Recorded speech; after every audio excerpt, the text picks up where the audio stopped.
clear of the closing doors, please.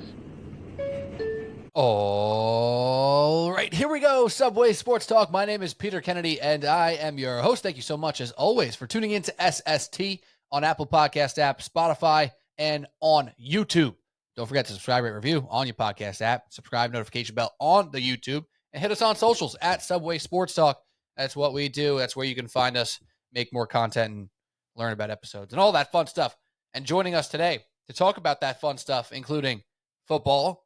Ever heard of it? Football, baseball, and maybe a little sprinkle of basketball at the very, very end about the USA team. Cody O'Connor. Cody, what's up, brother? Yo. That time of year, football is kind of officially back. I mean, as this comes out, as people listen, Giants might be playing preseason game. You might be on your way to MetLife listening to us talk about the Giants preseason. And you're like, it's not too early to talk about football anymore. How cool is that, man? It's so cool because I also will be on my way to MetLife later this afternoon, and you will not be? No, I turned them down. I think the weather kind of held me out. I'm freshly moved in though. I'm in a new place right now, Pete. So it kind of feels like I'm podcasting at an away game right now. I'm on the road, but this is the new home. So a lot to do, still a lot going on. So going to the game just did not fit. But I hope you, Mr. Shen Lugian, who offered me the tickets so generously, I hope you guys have a great night. Hope the weather holds for you. Enjoy some preseason football at MetLife. Yeah, well, the new house, the acoustics are acousticing, so that's good. We like that. I am still flabbergasted that Mark Shenlugan would even enter MetLife for a Giants game in the preseason, let alone ever, the way he's become the most. And you can't even call him fraudulent. Fraudulent's the wrong term because he's not fraudulent. The most negative, what's the right word to properly describe the hatred that spews out of Mark Shenlugan's mouth when talking about the New York Giants, Cody? He is probably one of the most hater of his own team fans that I've ever met when it comes to the New York Giants. And he's going to the preseason game. It just doesn't add up. I think maybe he's thinking Daniel Jones doesn't play, so he could kind of root for maybe like DeVito or Drew Lock or something. That's his origin of his hatred. But yeah, pessimism's not even the word. Like I don't think he wants them to do well. I think that's pretty fair to say. So I don't know what to use. Biggest hater I know, and he's a supposed fan of that team.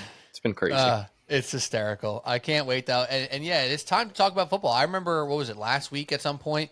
It was the Hall of Fame game, which always makes me laugh because it's like a full week ahead of everyone else's first preseason game. And some people will be out here on the internet and just in your life saying, oh my God, guys, football is back. We have football again, baby. I'm like, I don't care about the Hall of Fame game at all.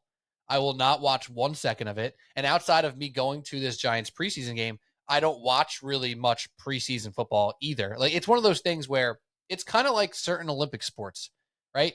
If it's on and I'm home, it might make its way onto my TV. It also might not.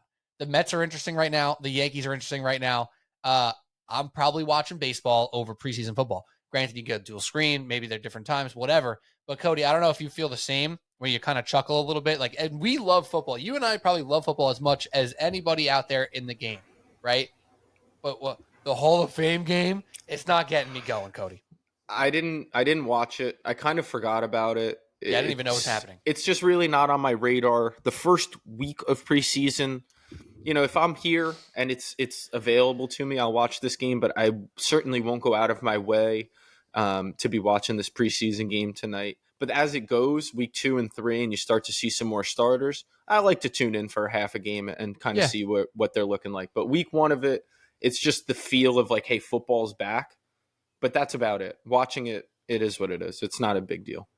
Right. Like, I'm excited to hear the helmets hit the shoulder pads today a little bit when I'm at the game. That's exciting. I've been watching at the school I work at. They're in the midst of their summer workouts right now. They got just helmets on, no pads yet, but they're doing that whole thing, which is exciting. So I'm getting the juices flowing.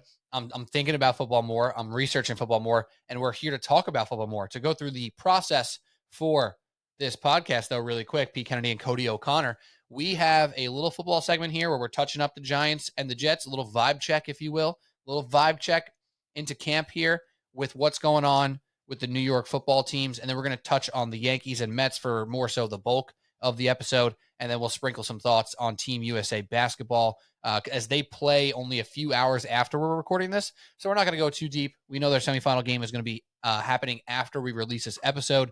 So football, baseball, a little basketball at the end for funsies, and hopefully our takes on USA basketball aren't for naught after they play Serbia in the semifinal. All right, Cody O'Connor.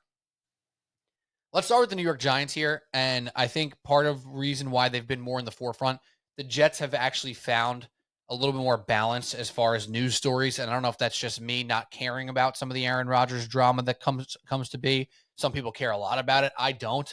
He's here. He's playing. He seems happy. We're all good. It's been a little quieter in Jets camp, and the Giants obviously were on that offseason Hard Knocks, which has brought some more energy and conversation about. So let's do a vibe check here, Cody, on the New York Giants. After Hard Knocks, which I know you watched, I actually did start catching up on it. I haven't finished it yet, but I'm feeling the vibes. I'm out here watching Joe Shane operate and the rest of his squad and Brian Dable and all that fun stuff. What's the vibe check for you? We know what the over-under is at 6.5. We know where we are with the quarterback being the quarterback and some of the new pieces we have. Where are you feeling, Cody? Where are you standing as one of the best Giants fans I know? Wow, that's big time. I mean, granted, I'm being compared right now to Mark Shenlugian as far as our podcast goes with Giants fans. So it's not a ton of competition. You're the anti-Shenlugian. Yeah, but I feel okay, kind of indifferent about it. I'm definitely not as excited as I was going into last year, after the playoff run and after it looked like, hey, things are starting to figure themselves out. Jones gets the contract. He had a great 2022 for whatever happened last year and how I feel about him going into this year. What happened in 2022 was for real. He was an excellent quarterback during that season. I'll stand by that. Right now, he's off injury. He didn't look very good last year. They didn't look very competent up front, but you do have some new guys that they brought up front to hopefully protect him a little bit more. Obviously, no Saquon Barkley, but I don't feel that there's going to be this huge drop-off going from Saquon and what he is at this point in his career to what Devin Singletary is going to bring in.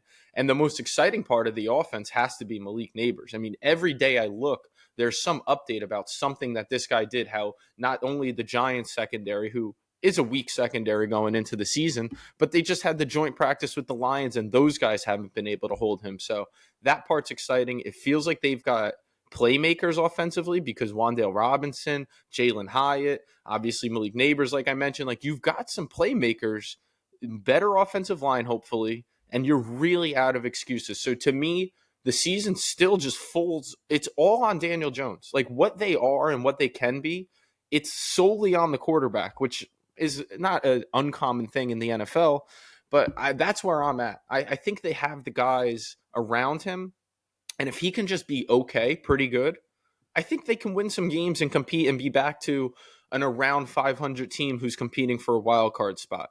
I think the defensive line is also the biggest part of the team that I'm looking at with Brian Burns' addition, obviously Dexter Lawrence, and you got Azeez Ojulari still there, and obviously another year of Kayvon. So with the secondary being a little bit weaker, if those guys can create that pressure, take some pressure off of that secondary, maybe there's a team here. So always cautious. I'm never super optimistic going into a Giants season. I don't know the last time I was, but it's all on Jones to me. Whatever he is what they will be. That's such a great breakdown right there, because when you start thinking about all the aspects of what makes a football team good, they do check some boxes. They do now officially check some boxes, and I think that's important to note because we also know this Giants team has probably checked less boxes in previous years, and they still find this floor, Cody, that is better than the worst case scenario, if you will, right? Like there's people saying, oh, this is going to be like a bottom 3 team in the NFL. There's people saying they're going to be in line for a number 1 pick type of situation. To me, and this is not Giants homerism, this is knowing the Giants and watching them very closely my entire life. They don't really have that floor. Like they've been there before with worse teams and probably worse quarterback play. For all the crap that I'll give Daniel Jones, for all the crap that I've given this roster over the last year, they're not that bad. They're definitely not like a bottom 3 caliber team, in my opinion. And was I correct on that 6.5? I feel like I was, but I started thinking to myself, is it actually 5.5 they're over under? I'm I going to kind of look forget. while we're talking. I haven't Yeah. seen one line on it. So If you could do that, that'd be great. So basically what I'm looking at with this team right now, Daniel Jones, and you just said it, exactly what I was going to say. We're out of excuses. That's it. I've been out of excuses with Daniel Jones. Now, last year he was hurt, but he was 1-6 as a starter, even though he didn't even finish all those games. Let's call it 1-4 or 1-5, whatever you want to call it. He wasn't good last year. It was a bad year. It was downhill for him last year.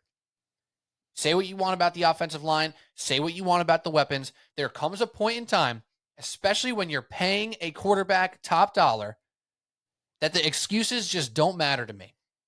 It looks like to me they've patched up some of his excuses. Malik Neighbors looks like the real deal. Jalen Hyatt, another year. Wan'Dale Robinson, another year. Bellinger, not a bad tight end, right? Some of these excuses are getting patched up. The offensive line, we'll see. I don't care, though. It doesn't really matter to me anymore. We are at the point now, and I think Joe Shane has been very sneakily putting this in there into that Hard Knocks offseason edition, that this thing's on a clock. Also with the injuries, that Daniel Jones needs backup and replacement at all times, right? Joe Shane was alluding to all the things that us fans have been talking about for years. It's time to get it done. 2 seasons now he's been hurt. Pretty hurt, I should say. This neck thing is real, and the torn ACL is real. He has to be mobile to be successful. So all this stuff that's happening with Daniel Jones at the epicenter, it needs to take place. Now, what I'm nervous about, Cody, is we have a little bit of a late year or late career Eli Manning with Odell Beckham Jr. Because if you remember correctly, late career Eli Manning was kind of a shell of himself. He couldn't really move. He was a bit statuesque, but he could still get rid of the ball. He can still call an offense and do all that stuff that a quarterback needs to do. When he received Odell Beckham Jr. as a weapon, all of a sudden, Eli Manning was in the NFL for 2 more years than he probably should have been. And now it looks like to me there's a chance with the absolute explosive nature of Malik Neighbors that we can look at Daniel Jones and say, wow, look how these numbers are better than ever in his career. Look at how many more touchdowns he threw this year than ever in his career. All would be positive things, Cody. However, if they're on the backs of Malik Neighbors, are we giving the credit to Daniel Jones?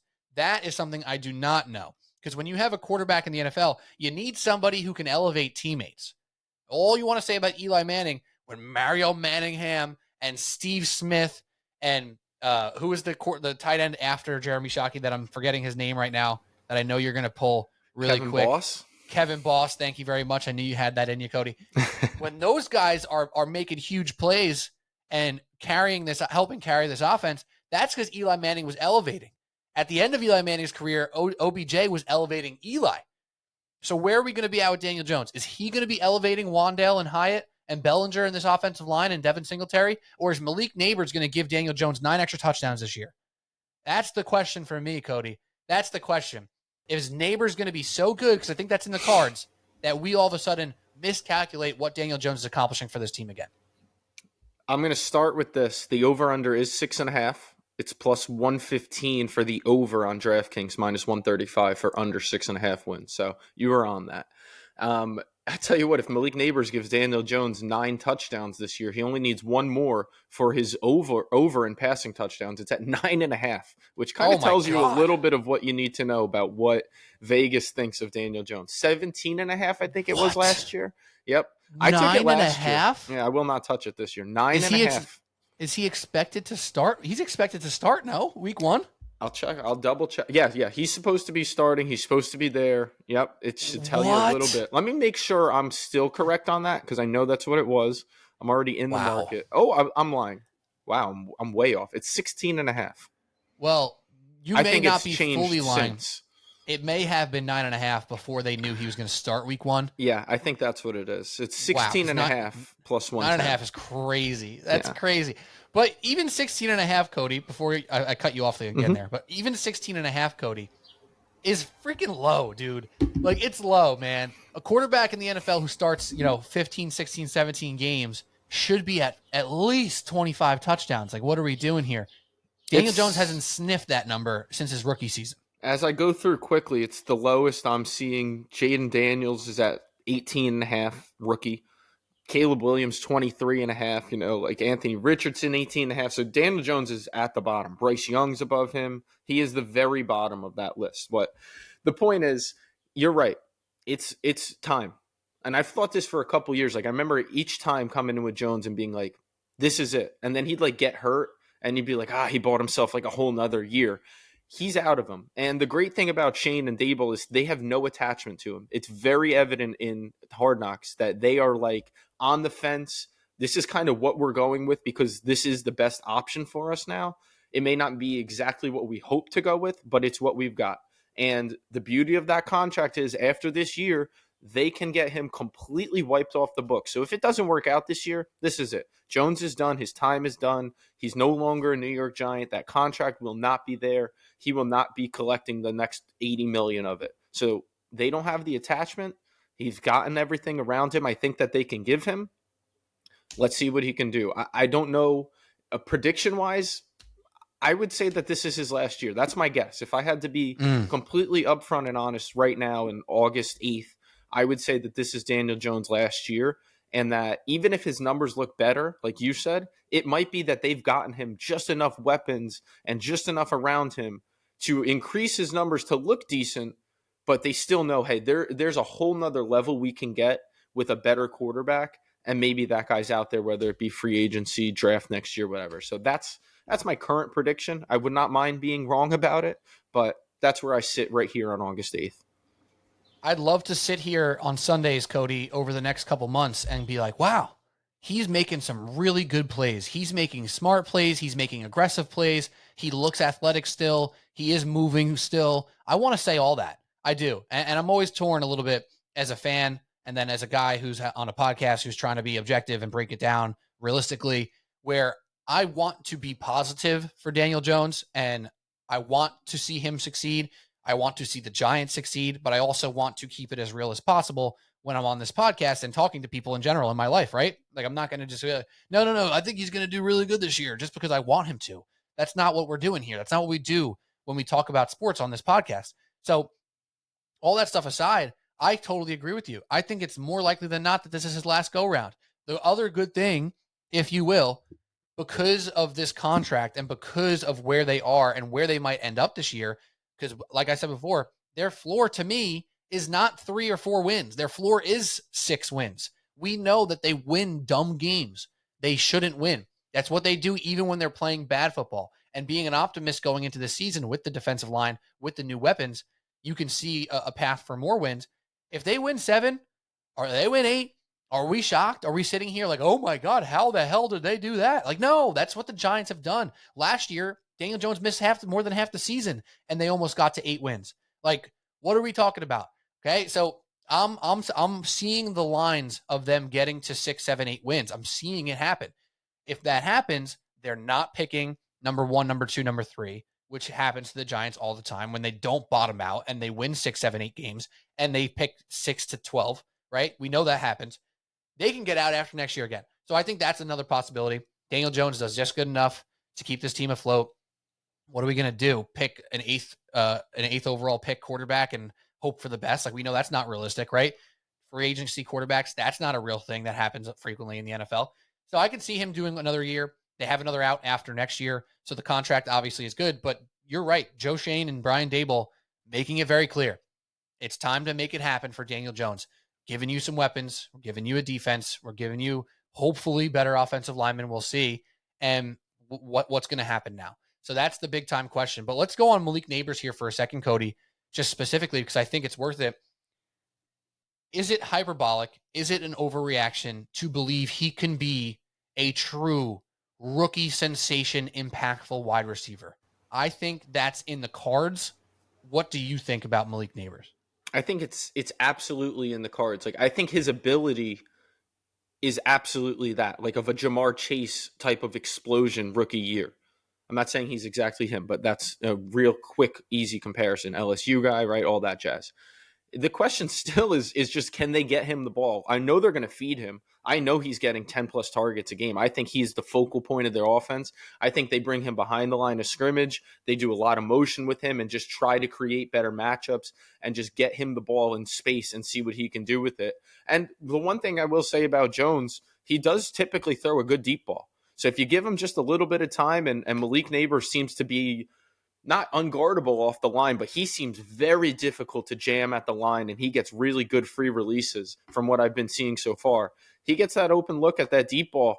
All of a sudden, this offense, it can look different. So there's the reason for optimism. I do think that Neighbors has that 1,200 to 1,400 yard potential, 85 plus catches, and maybe 8 touchdowns isn't crazy. I think getting to double digits, given that Daniel Jones' total is 16.5, is a stretch, but 8 touchdowns, I don't think that's too crazy. So that's what they drafted him to be. They go at number 6 and they don't go at the offensive line. They obviously don't trade up for a quarterback. They get a playmaker that they did desperately need.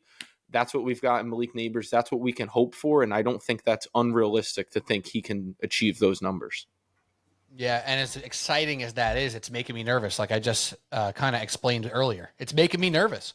If he's so good, if he is Justin Jefferson level, like, and again, you don't want to put that on a rookie wide receiver who hasn't played a snap in the NFL yet, but it's not unrealistic to say, right? There's a number of wide receivers in this class: Marvin Harrison, Malik Neighbors, Keon Coleman now in Buffalo, who's going to be playing a huge role, Rome Odunze.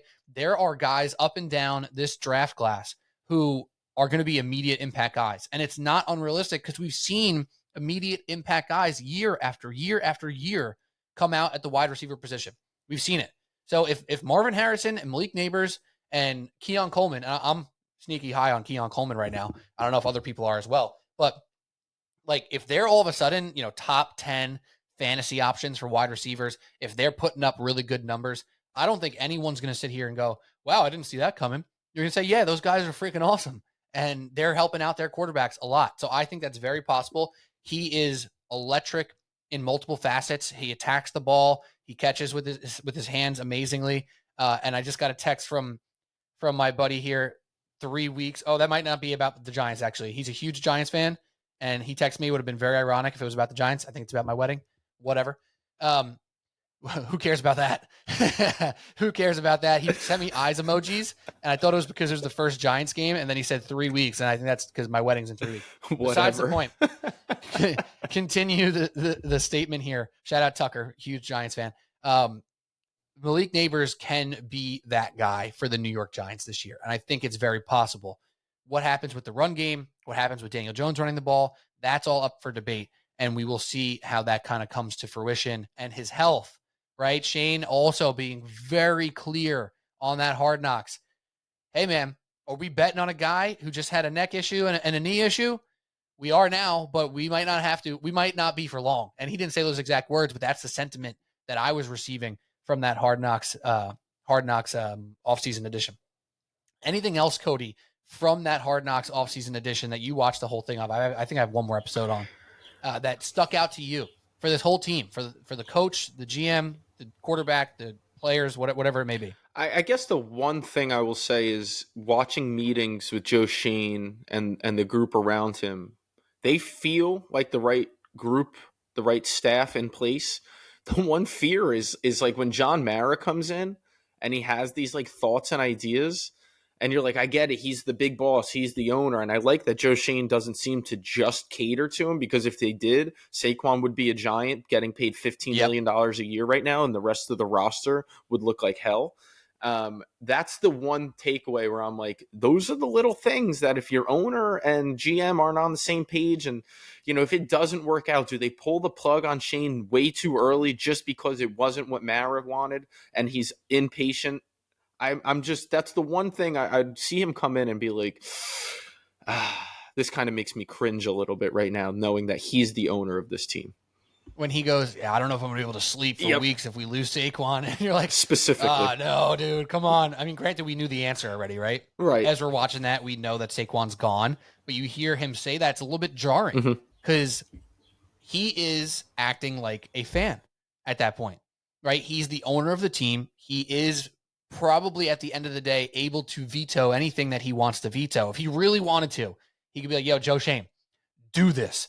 And he'll have to do it. Right? When your boss says do this, you can say, boss man, I think this is the better option, or maybe we can do it like this instead of what you're saying. But if the boss says, I hear you, I don't care, do it, then you do it.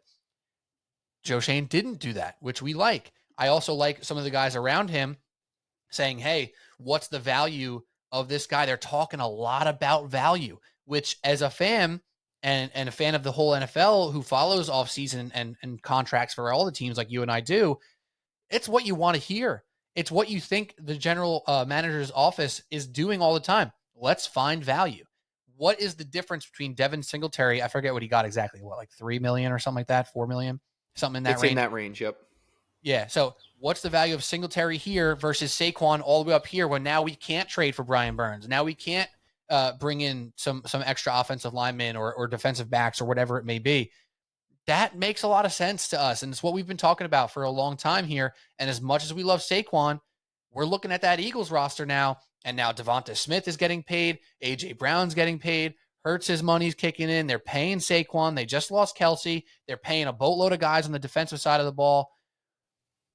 Do we have full confidence in the Eagles to be a juggernaut for years to come with the way their books are looking right now? I think there's people nervous about the Eagles for this year, let alone, what they're doing in the next couple with the Sirianni, Jalen Hurts possible disconnect there. So it feels good to hear all that stuff from the Giants front office. Obviously, it was really cool to see him and his buddy from Carolina kind of just be like, hey, Burnsy for 2 firsts? Like, what do you think about that? And they're like, yeah, maybe 1 first and a guy. He's like, I don't know. And then all of a sudden they're just chatting it up like me and you talking about making a trade in fantasy football. Yep. And then they're making it happen. And we know Brian Burns is a New York Giant. Let's go to that strength, though, Cody. That defensive line, Dexter Lawrence, we know Burns, we know Thibodeau, Ojulari. Even if you want to go to the linebackers, which have been a thorn in the side of Giants for years, Okereke was a beast last year. McFadden was pretty good last year. Is this a strength that you're going to look at and say, hey, this is going to keep the Giants in games and maybe even be a reason that they win games?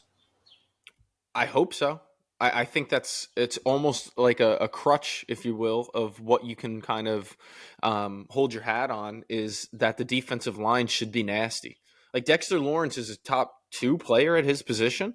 I think there's arguments that he's the best defensive tackle in all of football. He's a game wrecker. He's a guy that if you single him, he's going to wreak havoc. And now if you double him, you've got Brian Burns, you've got Kayvon Thibodeau, you've got Azeez Ojulari, hopefully for more than like 8 games, but you've got weapons to get after the quarterback. And we know when, the best Giants teams we've watched in our lifetime started up front on that defensive line. You think about, obviously Strahan and Osi and Tuck, and when those guys, came together, what that line looked like and how they disrupted games, and it could kind of hide some flaws in your secondary. So if that front 7 and specifically that front 4 can get after it, they've got a young secondary. They've got a questionable at best secondary right now. That front 4 is what you're kind of hanging your hat on. So that's what I believe should be the biggest strength of this team is that trade for Brian Burns and them saying, hey, let's take something that we're pretty good at here and let's make it a real big time strength for us. I think that's what the Burns addition does. And that's the thing I'm looking forward to most is to see maybe a little old school Giants football on the front side of the defensive line. I was looking for this list that came out. I forget when it was exactly, so I can't find it in my photos right now because I screenshotted it. But it was a list from SNY talking about the top athletes in New York right now. And I was really appreciative of what they did. I think I did a full podcast on it, to be honest. But they said, here are the credentials for this list, right? And they made it very clear. If you haven't played yet for your New York team, we are not counting you in this list. So Brian Burns didn't count in the list. Aaron Rodgers, they didn't count in the list because he only played 4 seconds or whatever it is. However, you look at that list, and we're going to get into the Jets here in a second. You start looking down, and you don't see a Giant on the list.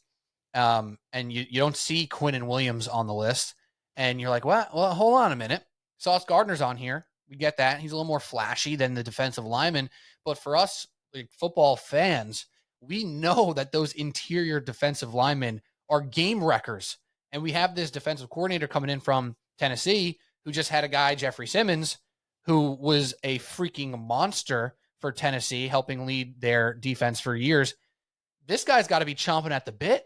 He's got to be looking at this defensive line saying, oh my God, we're going to crush people. We got D-Law and Thibodeau on his third year now, getting better and better. Brian Burns is a bona fide top 5 rusher in the sport, probably. He's not like, maybe not TJ Watt. Maybe he's not that level. And there's other guys, obviously, I'm just not. Miles Garrett comes to head, of course. Miles Garrett, right? Yeah, there you go. I feel like I'm missing one other guy that is really important to mention that I can't. Bosa, there we go, on San Francisco. Maybe he's not that, but he's damn close. And you put them next to D-Law and Thibodeau and all that group up there. Holy smokes, bro. And now we're looking at opposing offenses being like, damn, this is not going to be easy. This is not going to be easy. And that's going to change the whole math and the whole calculations on this team's success. What was your take on Dable, though, Cody, before we get into the Jets here? What was the Dable takeaway from the offseason Hard Knocks? The thing I liked the most was when they did the interviews with receivers and quarterbacks, and you can just see the mind of Dable working and how he's drawing up plays and like the offensive, I don't want to say genius, that seems like too strong of a word, but how smart he is offensively, how much he knows those X's and O's, and how he seems to know what he wants. Like, I was impressed with that stuff. Like, little stupid things, but like him like laying back and like kicking his feet up while he's talking to them. It's like, dude, like, show a little professionalism. I get it, you're the coach, and maybe you're able to do that. So little things like that maybe I didn't love, but I did like how he worked those interviews. I like how he talks to his guys. I like how they seem to listen and respect him. So I thought he came off looking pretty good. Looks like the staff, listens, respects. I thought all that was good. Nothing to like kick up a story about or worry about or even go like, oh, I love this either. It was just kind of like, oh, all right. It looks like they have some type of system in place and it looks structured enough to be like, all right, this team can run well. What I thought was funny about that whole situation, Cody, is people who were complaining about Dable's lackadaisical. That's the wrong word. Comfortable nature. I don't know what the right word is, perhaps, but yeah, like unprofessional almost. Like, yeah. And you know what? Let's use unprofessional because that's the term that people were using to criticize him, and I thought that was laughable. If I'm being honest, I think that's the classic case of hypocrites all across media and all across the internet, looking at Brian Dable just nitpicking because he's not in the good graces right now of Giants fans because they had a bad year last year, or the NFL zeitgeist because they had a bad year last year and the quarterbacks aren't playing that well. And he hasn't done for Daniel Jones what he did for Josh Allen. So people are negative on Dable in general, not a lot, but in general, a little bit, right? However, the hypocritical nature comes out because when we talk about all these people across the NFL and college football, what do you want? You want a football guy. You want a football guy who also knows the X's and O's. Now look at Dan Campbell. That's a guy we thought he was a meathead, but look at this. He knows football. He likes the X's and O's, but he's a real man. He's a guy. Brian Dable was exuding that exact same thing, right? Like if we talk about football, a football head coach, if you know football coaches in your life, that's what they are, man. You don't need a guy to be in a suit and tie all the time, sitting with great posture, talking to his gentleman players like this. No, you want a guy who's a dude who also is freaking genius on the whiteboard. That's what I got from Dable. I didn't give one crap. I looked around for a heck to give Cody. Couldn't find one. His foot up on the table. I don't care. His hands back behind his head, leaning back in his chair. I don't care. Brian Dable is exuding the confidence of a great X&O coach, but also being a relatable football guy to the people that matter. Joe Shane, on the other hand, if he's sitting up in a meeting with a quarterback with his feet, with his shoes off and his feet on the table, yeah, you're a businessman, Joe Shane. Brian Dable's a football guy. And I was shocked, flabbergasted, that people were giving such negative pushback on Brian Dable when that's who he's always been. He's a football coach. Football coaches are meant to be dudes like that. He made jokes about put a plate of chicken wings at the end of the 40-yard dash. I'll run 7 seconds. Like that's a football guy. Good joke. That's a joke. That's me and you sitting hanging around, right? Like that's what you want. mixed in with his clear ability to run the whiteboard, to put the players in positions to answer those tough questions, all that stuff, the way his brain was just clicking through things very, very quickly on the mark. I mean, granted, I'm sure they edited it in a way to make him seem extra sharp, I'm sure. But I didn't care about that at all. If anything, it put more confidence in me that Brian Dable is who we thought he was, a football guy who is not a meathead only, but a guy who knows what he's doing and talking about when it comes to coaching. Isn't that the classic, what have you done for me lately? Went from coach of the year, oh, this guy's coming in and he's, I mean, that's what we went into last year, at least what I went into last year hoping for, and being like, I think Dayball has kind of figured out the way to make Daniel Jones effective. And the shortened season and the offensive line maybe takes that away. So I'm not like down on Dayball at all. I'm not surprised by people trying to nitpick him. That's what, that's New York. That's what we do. That's what the media is going to do. Try to find the little things. And when you're not winning, that's what it looks like. It's all negative. And what can we find to kind of bring somebody down? And when you're winning, it's like, he's just comfortable. Right. So it'll all get cleared up with a nice 2-0 start. And if it's 0-2, you're like, yeah, that's because that fat slob's been sitting down on the couch with his feet up on the table the whole time, not drawing up plays. That's what it's going to be. Yeah, it's so classic, man. All of us want raw and authentic players and coaches when they're in the media talking to us, right? And then when we get raw and authentic, we say, how could that guy say that? How can he be like that? It's just like, it's so ridiculous. What do you want? Do you want honesty, or do you want sugar-coated cookie cutter answers for every question just to look the part, right? We've had guys out here, quarterbacks. I mean, Russell Wilson, his act worked for a little while, and then all of a sudden it's like, all right, dude, how about put your feet up for a minute here? You sound ridiculous. All right. Like, it's somewhere in the middle. Obviously, when it comes down to it, at the end of the day, you always want to be probably somewhere in that middle ground when it comes to the professional and football guy, like laid back mentality. Like Russell Wilson spewing out all this ridiculous crap for years. And the first 5 years, we're like, yeah, this guy's awesome. He's locked in. He's Tom Brady-esque, right? And then all of a sudden we're like, yo, Russ, can you be a human being for 1 second, please? Brian Dable was being more than a human being. He was being great. I loved it. I'm for it. Whatever. All right. New York Giants, put that in the books. We'll see how they do as we get closer. Obviously, we're going to do full-fledged previews as we get closer to the season. Very excited about all that. Let's talk Jets for a hot minute here before we get to baseball. I find it pretty interesting, Cody, that the New York Jets have been a little bit quiet over there in camp. Not a lot of drama coming out once Aaron Rodgers showed up every day. And yeah, there's a little thing here. Oh, Aaron Rodgers said this. Oh, him and Wilson were kind of getting into it on the sideline a little bit, which was put to bed very quickly of them just being competitive and actually talking with each other and not at each other. It looked a little worse, I think, in the video from that sideline. I'm feeling all right, though, about the Jets here, Cody. I mean, Mike Williams entering practice now. You got Garrett Wilson. Aaron Rodgers looking healthy. We know that defense is really good.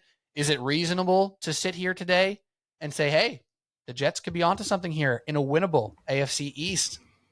It's much easier for us as non-Jet fans who haven't been through the ringer. And I know there's so many Jets fans that are like, I'm not getting my hopes up. Like Joe Beninga keeps saying, like, I've been burned and burned and burned by this franchise. I won't let myself do it again. But outside looking in, I mean, they've got everything that you would want so long as you're going to get a good Aaron Rodgers. And I don't think there's any reason to believe that you're not going to get a good Aaron Rodgers. Not maybe MVP level, which is only a few years removed, by the way, but a very good, solid quarterback. So all the outside noise that you need to bring up because you need talking points in early July and in the dog days of summer, I couldn't care any less about whether or not Aaron Rodgers shows up to minicamp or shows up to optional practices or even the ones that are mandatory. Who cares? Because once again, you start 2-0 and nobody is going to be talking about Aaron Rodgers missing OTAs. They're only going to be talking about what the Jets currently look like, what their odds to win the division are. Could they be the ones to overtake Buffalo now? Miami, I guess you kind of whatever, but the point is that division is there for the taking. I think there's very good reason to believe that the Jets have the best chance or one of the two best chances to actually take that division. Without Stephon Diggs, you'd think theoretically the Bills drop down at least a little bit, but you have Josh Allen. But as long as they play well, all the nonsense that has been talked about in July gets completely thrown out. We know what the defense is. We know they've got playmakers. They've got Breece Hall. They've got Garrett Wilson. If Aaron Rodgers is Aaron Rodgers, and I believe he will be, and he's healthy, they should be a double-digit win team easily. Their floor should be 10 wins. I agree wholeheartedly. You play the name game with the New York Jets. Wow. Oh my goodness. You play the name game with the New York Jets and you're feeling fantastic about that franchise. You play the name game with the Giants, which we did a little bit before on the defensive side. You're like, okay, look at that. Got some pieces. That's nice. We like that. The Jets, that name game is like, wow. Holy smokes.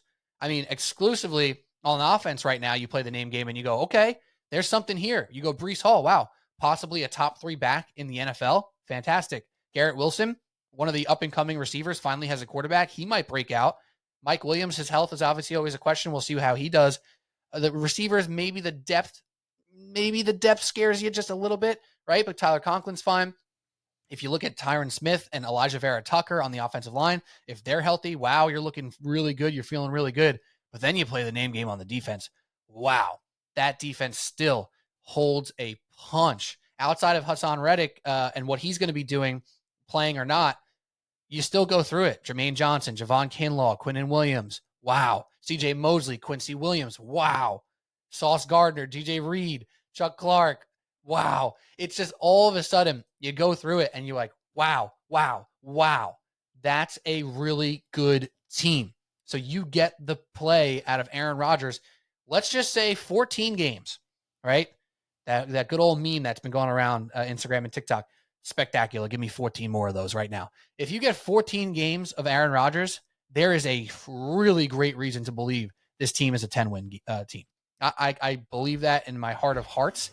Obviously, you just talk health.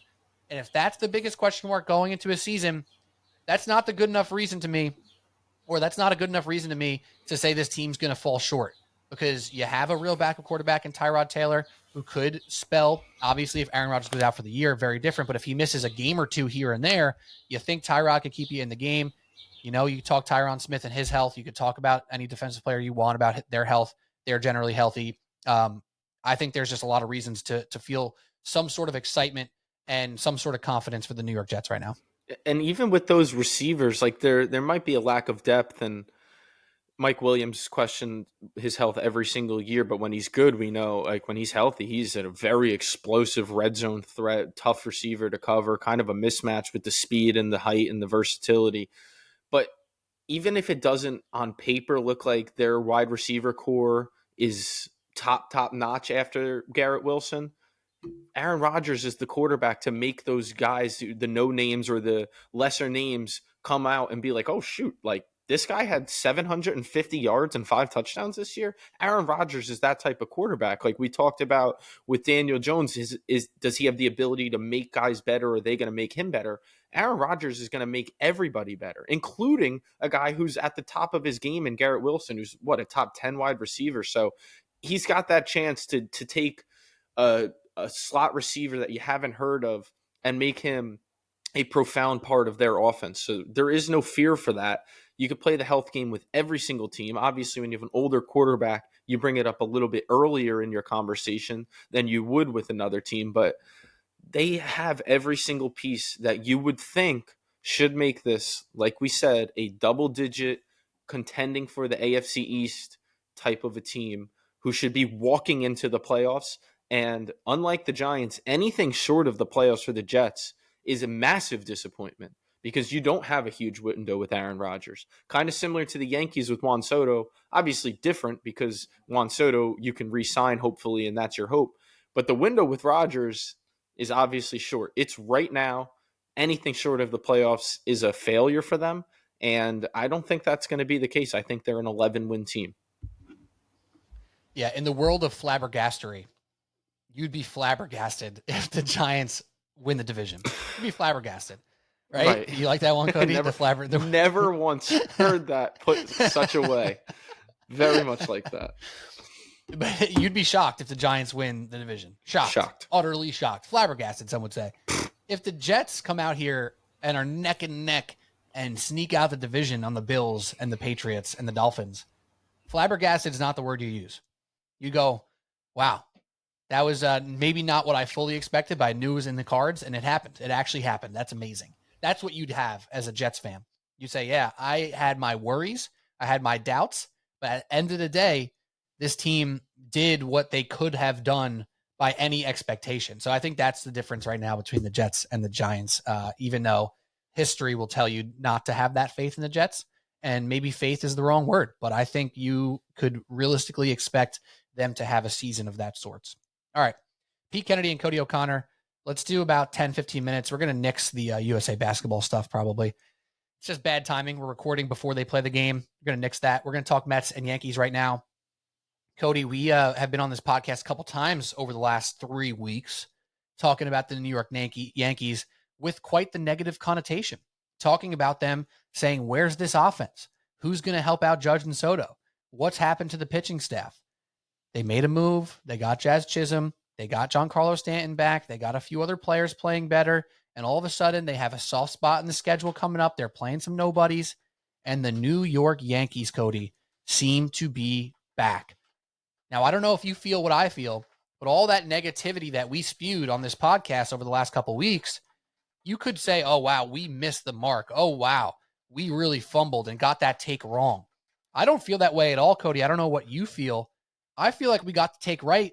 They just figured out all the things we were telling them to figure out. They got a little healthier. They got that extra bat. They got a little pitching health. They got some stuff cooking right now, and they're in a soft spot. So, Cody O'Connor, are the Yankees back? They're back in the terms of they're back to fighting for the division. They look a lot different. They look like a team you don't mind turning on the TV. You even might be excited to turn onto your television once again. And yeah, it's not crazy to think that adding 2 bats to a lineup is going to make a big difference. That's not crazy. That's not us being like wrong about what we thought or saw 2.5 weeks ago, because any Yankee fan listening, whether they would like to objectively say it or not, thought the exact same way. They were probably further down than we were, because I think after all of that, we both were saying, but I do still think that they're going to win 90 plus and walk into the playoffs and still compete for their division. They just needed to get those bats healthy, and they needed to add at least one. I still think that they could have added one more bat or one more marquee name, but they did add another reliever, which was big, in Jack Leiter. So they did okay at the deadline. I still would have liked to see them do more personally, because ultimately for the Yankees, it's getting at least to the World Series or bust. Like, they don't want to see a team get smoked by the Astros or whoever in the ALCS and consider that a win of a season. Just like we're talking Giants and Jets, when we're talking Mets and Yankees, and unfortunately, both of our teams are on the lesser end of these conversations. It's how it goes. But the Mets make the NLCS and get swept. I'm going to look back in a year and go, what a fun season. They were 11 games below 500, and all of a sudden Grimace and their second baseman became an international pop star, and now we're talking about what a fun season that was. The Yankees don't look at it that way. Their fans don't look at it that way. So I don't know that I feel confident in that they did enough to be a favorite in the AL currently, but at least they did enough to right the ship and to look like a team, like I said, willing to be put on the television, compete for a division, and I guess take your chances in the postseason. Yep. I don't even know how to add to that, because I agree. I agree all the way around. It just makes sense now there again.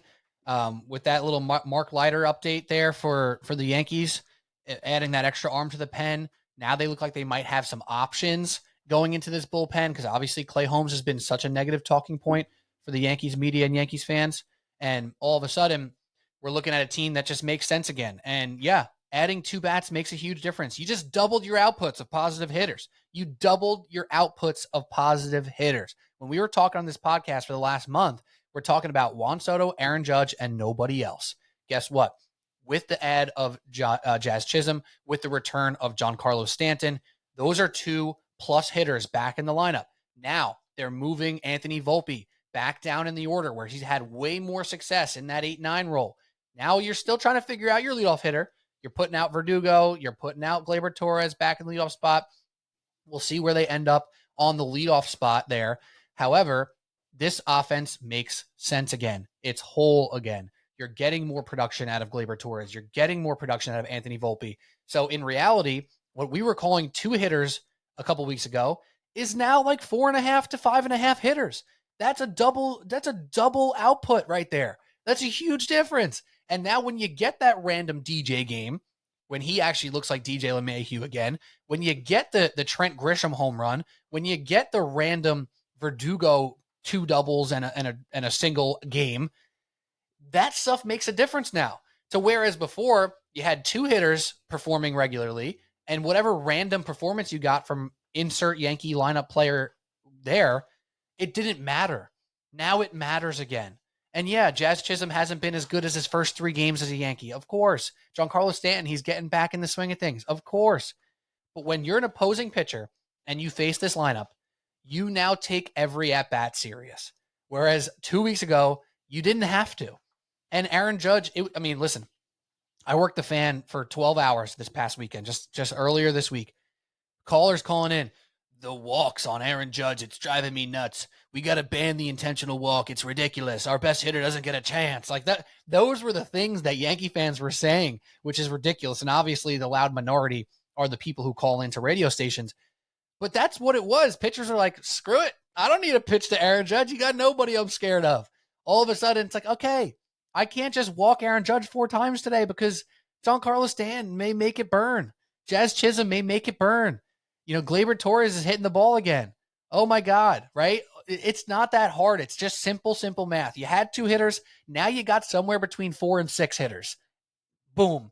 You're back, baby. They're back. And that's it. Also, got to say, a lot easier teams playing, right? It's a lot easier to go up against the Angels than it is to go up against the Mets, even right now. And the Mets are struggling at the moment at this specific juncture, but they played them a couple weeks ago when the Mets were hot. But you get the point. So, Cody, Yankees, in whatever sense of the term, in this point of the season, August 8th, August 9th, Yankees are back for right now, and I expect them to win a bunch of games throughout August because their schedule's pretty easy. I agree. You feel it in the lineup. I said it when we were on after they played the Mets. You could feel how easy it seemed to get through that lineup after Judge. It doesn't feel that way. There's an actual presence behind him. He's still going to get walked. Like those callers, that's one of the funniest things I've heard. That is just an indication of your team. That's baseball. That's smart to do. Like when the Mets were walking Judge, I was hopeful they would do it, and they kept doing it. And I'm like, yeah, keep doing it. Because guess what? It works. It's like a football team running a power O every single time, because if you can't stop it, we're going to run it down your throat until you prove you can. Just like a hitter gets slider after slider until he proves he can make an adjustment. That's smart baseball. That's what it was. When you bring in guys around him to protect him, he will see more pitches. Simple as that. It's very simple. And just real quick, we're going to get to the Mets. But in the upcoming schedule, they have some more soft spots. They have some tough series as well. But after the Angels, they got the Rangers and the White Sox and the Tigers. Wow. If they don't clean up in those 3 series, I don't know what they're doing. Then you got a tougher one against the Guardians. They've been a good team all year. They're actually been a very good team all year. Then you get the Rockies and the Nationals and the Cardinals, who are kind of meddling. Then the Rangers again, the Cubs meddling, Royals. Wow. All of a sudden, we're looking at this rest of the schedule. We're already into mid-September here, and the Yankees can get fat. Then you get the Red Sox and the Mariners. They're, tougher series, tougher outs. Then you get Oakland. And then the second to last series, you have the Baltimore Orioles. So end of September, 24, 25, 26. Yankees home against the Baltimore Orioles. If you didn't get fat enough in the soft spot of the schedule, you have the time to put your money where your mouth is at the end of September to beat the Orioles and hopefully win that division. Yeah. It's in the cards. And it all makes sense. And the Yankees are typically good at that.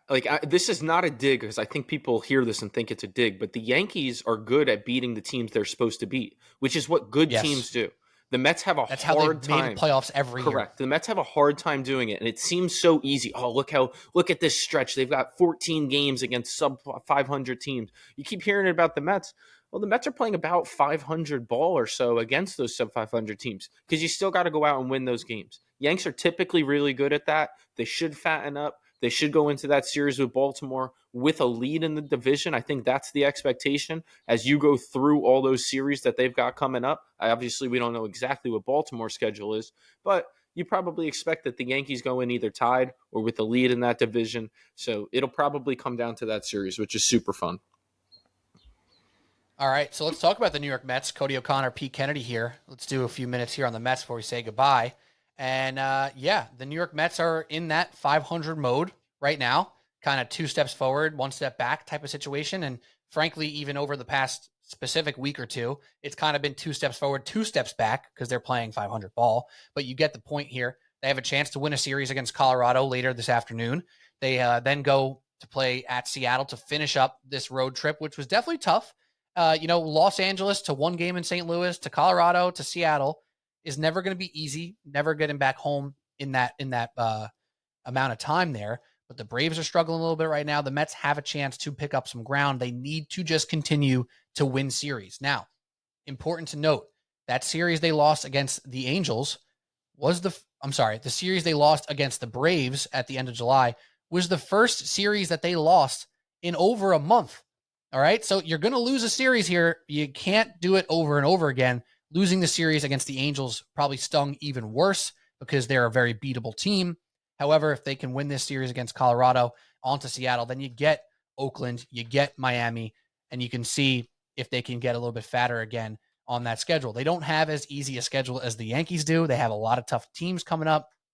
They got a 4-game set against San Diego, the Orioles, the Diamondbacks. They do get the White Sox mixed in, but then you get a bunch of games against Philly and Atlanta down the stretch. You got 7 games remaining against the Philadelphia Phillies and 3 against the Atlanta Braves. So, Cody, what's been the thing that's getting tough for you turning on the Mets every night that you're saying, hey, I don't have the confidence I had a couple weeks ago. Why is that? Unquestionably, it's how they're hitting with runners in scoring position, which is ebbs and flows of a season. It doesn't overly concern me. The thing that I think Met fans are losing their mind about is that they're losing a little bit of ground in the wild card race.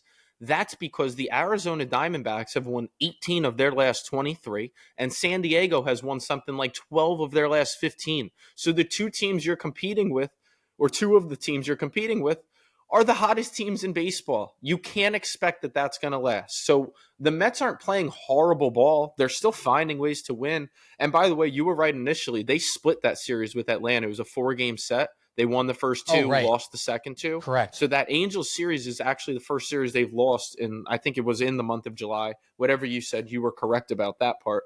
So I know it's tough because you lose a game to the Rockies, you lose a series to the Angels, and you think, the Mets are just they're going to fall out of it. They're going to fall off the cliff.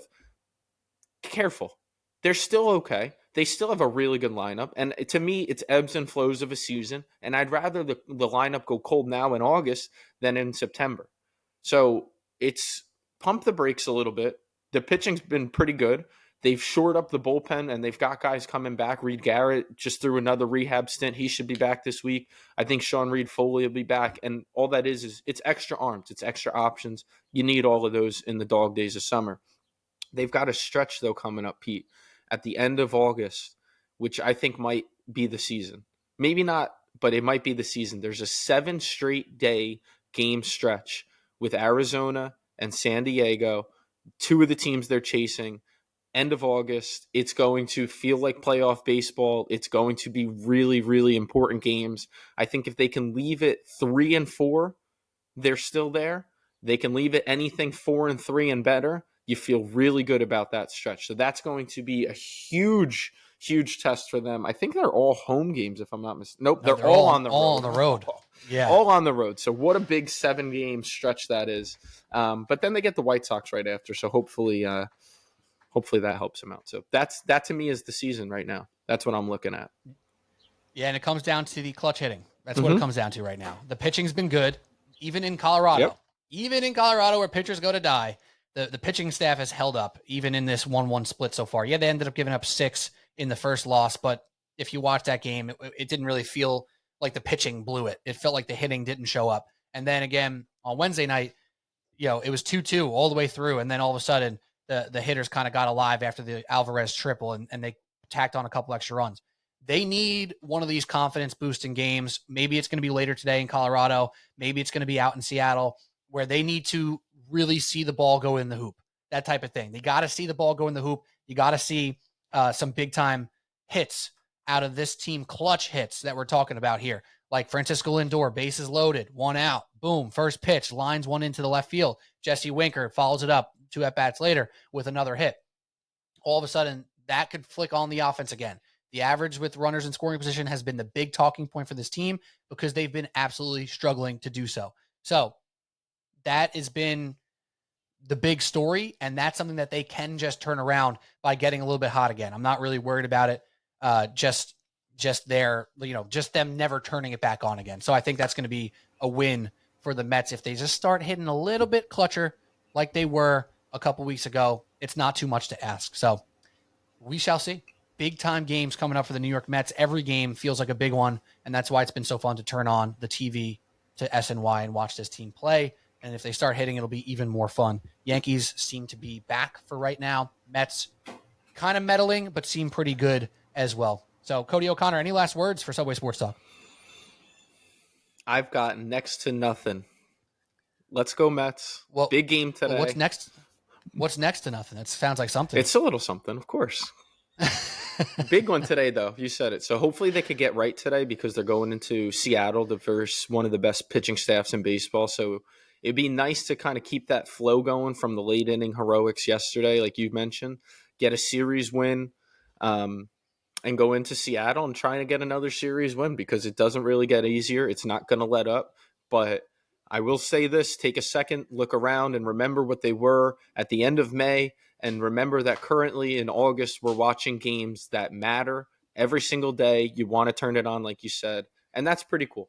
That's something for me. Sometimes for Mets fans, that's enough. And right now for me, that's enough. I hear you, man. I'm turning them on every day. It's been super, super fun. So that's all we got on Subway Sports Talk. We'll be back next week, of course, with more stuff to talk about, more stuff to hit on, football, baseball, maybe some USA basketball we'll get to next week. All right. Cody O'Connor, I'm Pete Kennedy. Subway Sports Talk. Don't forget to subscribe, rate, review on your podcast app, or hit the notification bell on YouTube and subscribe there as well.